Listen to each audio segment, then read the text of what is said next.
Welcome to the 820.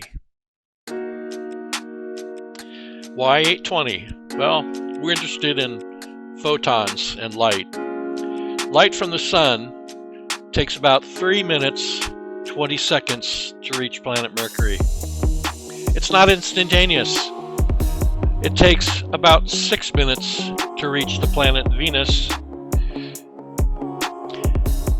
And for us here on Earth, the light that reaches our eyes launched 8 minutes and 20 seconds ago. Light is so fast, in a millisecond, 1/1000th of a second, it can travel the distance from Portland, Oregon to Crater Lake, Oregon, about 186 miles. In a millionth of a second, 1 microsecond, light can travel 983 feet, which is approximately the distance a small airplane requires to depart from this grass runway. 1 microsecond. In 2 microseconds, light can travel the entire distance of this runway. Light, as it turns out, is pretty fast. Why are we concerned about dividing time into smaller and smaller pieces? In high-speed computing, we're very concerned about time, precision time, and how small can we divide increments of time. Nobel Prizes have been awarded in this area. It turns out in smaller increments of time, say a nanosecond, which is 1/1000th of a second, this is the distance light travels in 1 nanosecond, 11.8 inches. Not very far. 1 nanosecond is a handy number because a clock tick every 1 nanosecond is a clock rate of 1 gigahertz. And the math is quite easy. Information flow within a computer can only travel this distance every clock tick. If your computer has a 2 gigahertz clock, it can travel half this distance every clock tick. And a 4 gigahertz clock, 1/4 of this distance every clock tick. The issue then is, sometimes the computer's so fast, you have to wait for the information flow. A nanosecond is a billionth of a second. A picosecond is a trillionth of a second. And in a picosecond, light travels 3/32 of an inch. I mentioned picoseconds because semiconductors are now commonly tested to accuracies in the hundreds of picoseconds. But if we're going to work with light, photonics, we need to go even finer. We need to go into a femtosecond. A femtosecond is 1/4 of a second, 1/1,000,000th of 1/1000,000th of a second.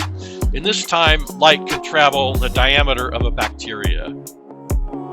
It is now commonly possible to generate femtosecond pulses of light with lasers. Femtosecond lasers are now used in common applications such as cataract surgery. And then there's one more unit of time, and that is the attosecond. In 1 attosecond, a light can travel the distance, the width of an atom, about 3 nanometers.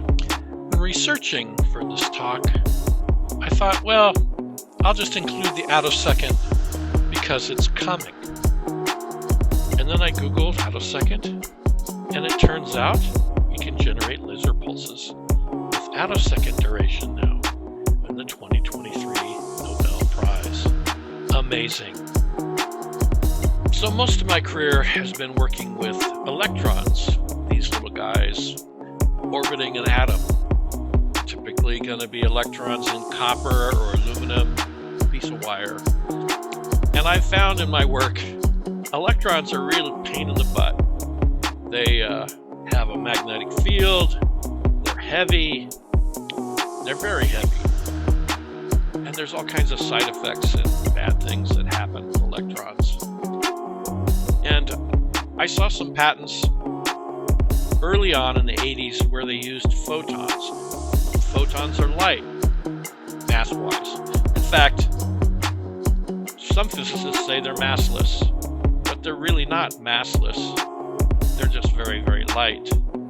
No pun intended. So I was looking for articles on mass of a photon to try to get some facts, because I don't know what I'm talking about.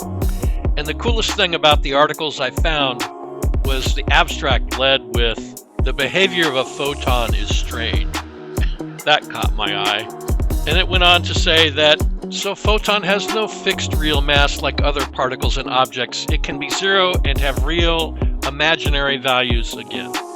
If I believe this, it says photons sometimes have mass, sometimes don't. Many years ago, I got the opportunity to travel to China for work and visited Wuhan, China. And on a taxi ride, I passed a fenced-off area where they were doing construction on something called Optics Valley, an area dedicated to photonics research. And I thought, oh, that'd be cool. How come we don't do photonics research in the US? Turns out we do. We have an Optics Valley in Arizona.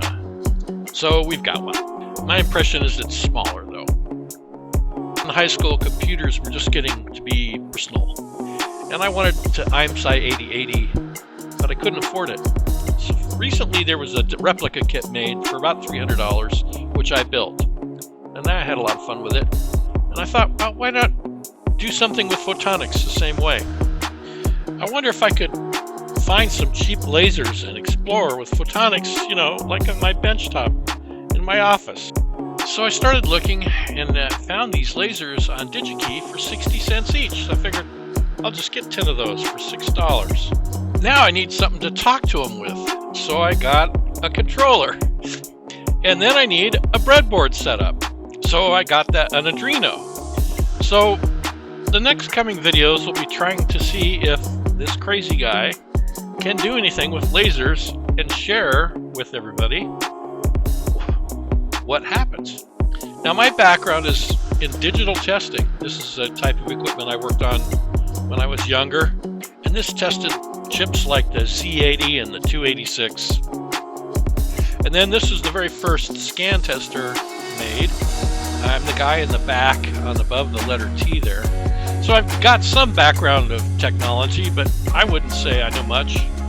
I do know that I haven't been very happy with my optical computer because I don't have it. So the primary goal of this channel is to get more people interested in photonics and working with light. The more people that are doing it, the more likelihood that we'll have an optical computer before I die, if it's possible. If it's not, well, we'll have some fun along the way. The other things the channel will do, I'm going to try to have some stocks so people will know interesting things about companies working in photonics as I learn, just to get more people interested in the technology and looking at it and thinking about it. So if you have ideas of things we could cover in the channel, say, let's do binary arithmetic, what's the Bose-Einstein condensate, stuff like that, let me know. Thanks for watching.